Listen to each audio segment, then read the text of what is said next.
Oke, assalamualaikum warahmatullahi wabarakatuh. Ketemu lagi dengan saya Mutar Sodik pada tanggal 27 Maret 2021.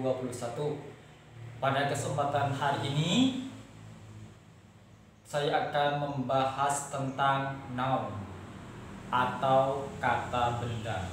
Ya, mari kita bahas bareng-bareng dari sini.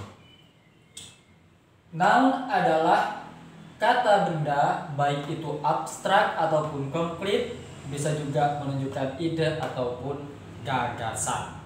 Jadi itu noun. Dan ingat bahwa noun ini nanti bisa berupa subjek, bisa menjadi subjek, bisa juga menjadi objek, dan juga bisa menjadi pelengkap, bahkan objek dari preposition. Jadi noun ini banyak nanti pembahasannya, dan setiap kalimat pasti di situ ada kata bendanya. Walaupun di situ pronoun, pasti ada kata benda sebelumnya. Oke. Perhatikan metode berikut. Jadi di sini saya udah bikin seperti ini untuk mempermudah teman-teman supaya paham tentang kata benda. Jadi nanti ketika suruh bikin kalimat, coba kalian bikin kalimat bahasa Inggris. Nah, bikin saja dari beberapa kata benda ini. Jadikan subjek, verbnya apa, objeknya apa, itu aja.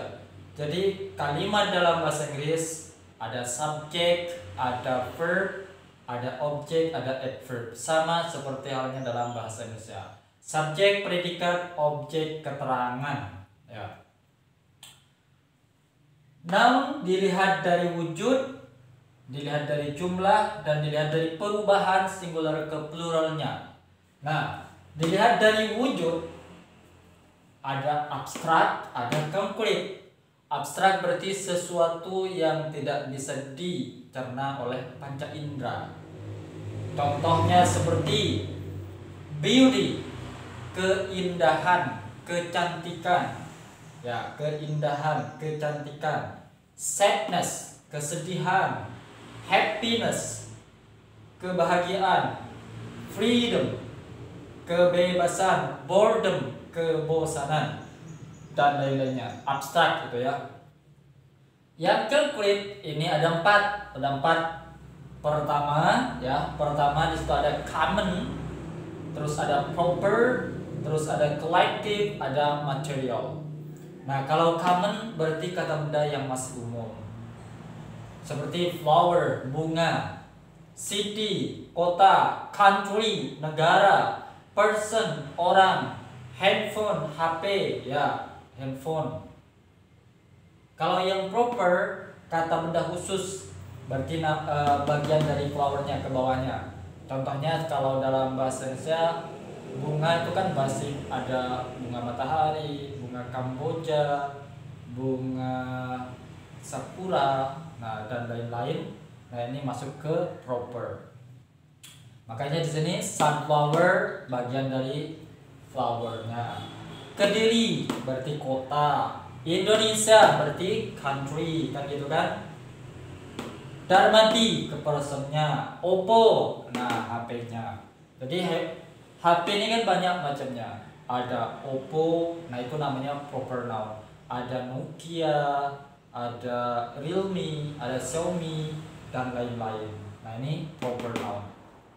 Jadi kalau cuma ditanya untuk menentukan mana yang common, mana yang proper noun, kalian tinggal pilih mana yang kata tersebut masih bisa dibagi, berarti itu common. Nah, masih bisa dibagi. Selanjutnya nomor 3 ada collective, berarti kata benda kumpulan. Seperti glass of tea, segelas teh. Cup of coffee berarti secangkir kopi. Pair of shoes, sepasang sepatu, ya, pair of shoes. Dan masih banyak yang lainnya. Kalian banyak hafalin yang seperti ini ya, yang collective noun ini. Biasanya kalau di kelas atau ini jarang diajarkan yang collective noun. Jadi kalian bisa belajar sendiri, googling ya, di situ banyak collective noun. Ini keren kalau kalian nanti sering menggunakan yang collective noun. Contoh, I want a cup of coffee, please. Nah, gitu ya. atau I always drink glass of tea every day. Jadi di situ menggunakan collective noun-nya. Selanjutnya ada material. Material berarti kata benda bahan dasar seperti sugar, stone, terus water, sand dan lain-lain. Gula, batu, terus air, pasir itu masuk ke kata benda bahan dasar. Jadi dengan dibagi seperti ini teman-teman akan mudah. Oh iya, saya akan menghafal tentang noun sekarang. Nah, kata benda yang apa dulu? Jadi teman-teman bisa pilih dulu. Oh, saya mau menghafal yang collective noun. Nah, hafal ini. Selanjutnya dilihat dari jumlah. Ada uncountable, ada countable. Uncountable berarti tidak bisa dihitung. Kalau countable bisa dihitung. Atau bisa disebut juga dengan noun non-count. Ini count ya. Kata benda yang tidak bisa dihitung contohnya seperti money, uang, oksigen, news, berita, knowledge, ilmu pengetahuan, information, informasi. Kalau yang countable seperti book, buku, mouse, tikus, table, meja, city, kota, dan lain-lain. Nah, untuk mempermudah caranya, dengerin baik-baik. Untuk mempermudah tanpa melihat listnya, kata benda yang tidak bisa dihitung, ciri-cirinya yang tidak bisa dihitung. Ketika benda tersebut dipotong menjadi bagian terkecil, terus namanya tidak akan berubah. Ya, diingat. Seperti money, uang. Ada rubikan uang, tetap namanya uang, ya kan? Terus apa? Knowledge, ilmu pengetahuan. Ilmu yang kita dapatkan dari orang lain walaupun sedikit itu tetap namanya ilmu. Information juga sama. Karena sebelumnya kita nggak tahu, terus kita tahu, tetap itu namanya ilmu atau itu cuma namanya information. Makanya tak terhitung, ya. Kalau countable berarti sebaliknya. Ketika benda tersebut dipotong menjadi bagian terkecil, maka namanya akan berubah. Contoh seperti book, ya, book seperti ini. Ya, ini bukunya. Book atau seperti ini. Ya, seperti ini, book. Nah, ketika buku ini dipotong atau dirobek, ya, diambil satu trash, ya, diambil. Terus saya tahu ini bukan buku lagi tapi namanya kertas. Terus dipotong lagi lebih kecil, namanya jadi sampah, gitu ya. Jadi berubah. Oke, insya Allah teman-teman bisa memahami ini. Selanjutnya untuk perubahan dari singular ke plural. Perubahan dari yang bermakna tunggal ke jamak, ke banyak.